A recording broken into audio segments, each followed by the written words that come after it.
Shalom friends, this is Mark Aho and you are with me for Solomon's Bride Author Reflections Part 1.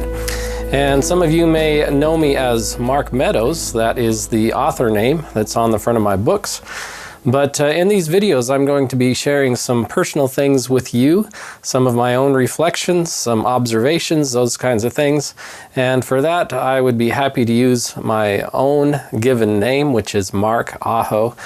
Mark Meadows is a really good name to put on the front of a book. It's actually part of the cover. They say the author name is part of the cover. It looks good on the cover of a book. That's about as far as that goes. But I'm Mark Aho. I'm the author.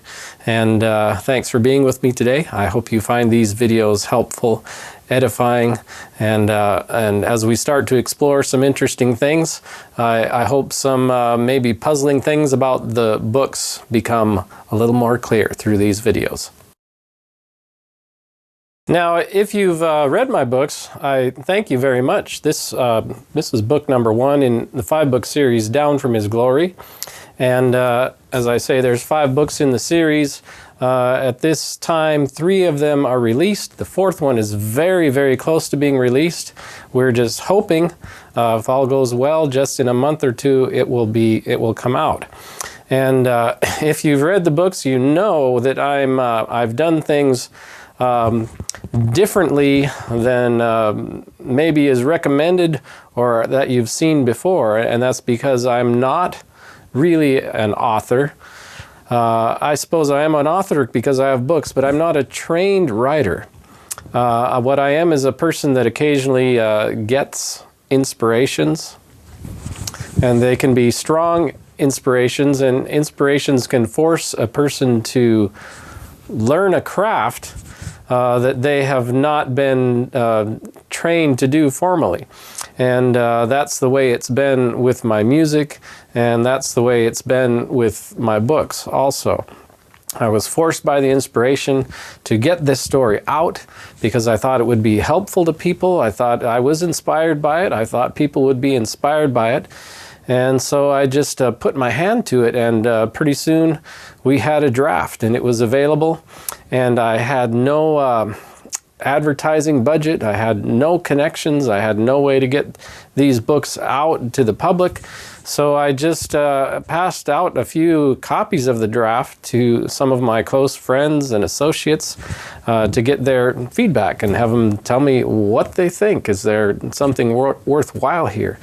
And from that point, one thing led to the other, and people liked them, and they passed them on to their friends, and it kind of just took on a life of its own and built on itself. Now, at this point in time, and we're now several years down the road from when this whole process started, a lot of comments have come in from readers. And they've come in from a lot of places I wouldn't expect. They've come in from other states, and then they've started to come in from other countries and other continents. And I'm not always sure how the books are getting to all the places they get, but they apparently are. And so what I've been looking for, I've found, and that is the response of the readers. Now, if you're a real pro at these kind of things and you happen to get a hold of one of my books and you're a real writer, I'm sure you'll see a lot of no-nos in there that authors are told not to do. I know that. I'm not ignorant of that. But and at a certain level I respect that. But at another level I would say I don't really care too much, because my point was to have a certain kind of impact, a certain, I would say, spiritual impact on the reader. And if that's taking place, I've reached my goal, and I know my craft can always be improved.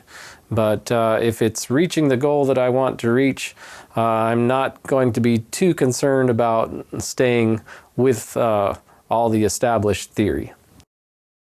Now, the comments from readers have come in from all over the world, and I'm going to share with you in the next video what some of those comments are. And it's it's really quite striking to me, and I hope you join me again because there's things in here that were surprising to me in a way, what people would be saying about these books.